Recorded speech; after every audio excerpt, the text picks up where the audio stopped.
Sidang lanjutan kasus dugaan korupsi proyek BTS Bakti Kominfo dengan terdakwa mantan Menkominfo Johnny G. Plate kembali digelar di Pengadilan Tipikor Jakarta.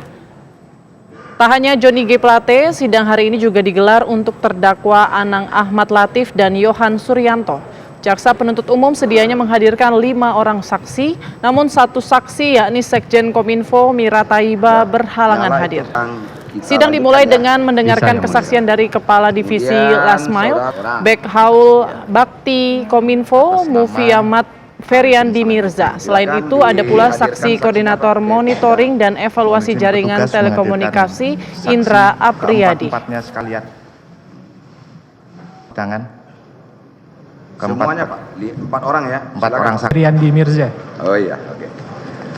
Saya cocokkan dulu identitas Bapak ya. 44 tahun, lahir sidang lanjutan kasus dugaan korupsi proyek BTS Bakti Kominfo dengan terdakwa Johnny G. Plate. Kita bergabung dengan rekan Nadila Saleh di Pengadilan Tipikor Jakarta.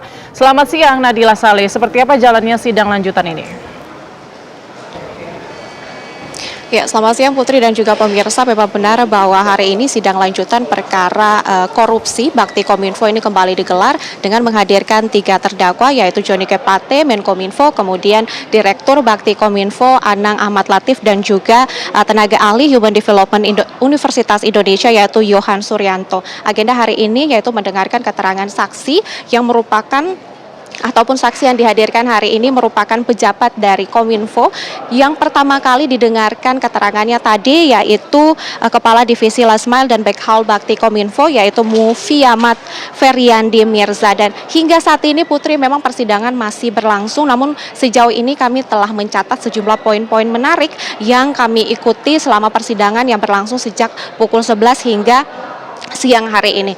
Tadi kami mendengarkan bahwa memang Hakim Ketua ini mempertanyakan ataupun mencecar sejumlah pertanyaan kepada saksi yang dihadirkan ataupun yang pertama memberikan keterangan tadi berkaitan dengan anggaran dari proyek Bakti Kominfo yang memang dianggarkan hingga mencapai 10,8 triliun. Tadi Hakim Ketua ini mempertanyakan bahwa apakah dalam proses persiapan penganggaran ini dalam proyek Bakti Kominfo ini melibatkan ahli dalam hal ini, namun tadi saksi menyebutkan bahwa dalam proyek ini ataupun dalam persiapan penganggaran proyek ini tidak melibatkan ahli, dan ahli ini baru saja dilibatkan per tanggal 16 Oktober 2022 yaitu saat proses pelelangan itu dilakukan. Selain itu juga Putri dan juga pemirsa dapat kami informasikan bahwa tadi Hakim Ketua ini juga mempertanyakan mengenai siapakah begitu yang menjadi pengguna anggaran ataupun kuasa penggunaan anggaran, dan tadi saksi menyebutkan bahwa pengguna anggaran dalam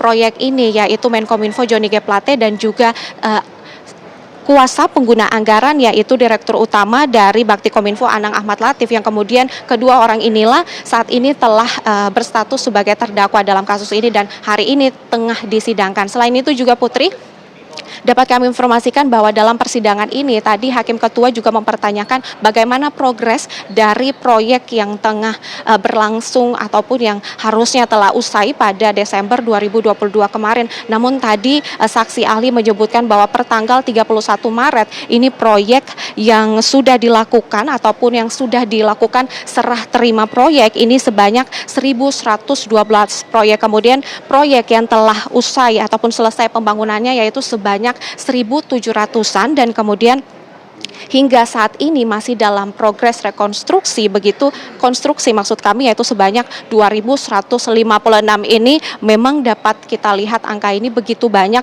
padahal proyek ini telah ditargetkan usai pada Desember 2022. Nantinya kami juga akan terus mendengarkan kesaksian dari saksi-saksi, ketiga saksi lainnya yang akan dihadirkan dimintai keterangan hari ini. Sementara demikian Putri, kembali ke Anda.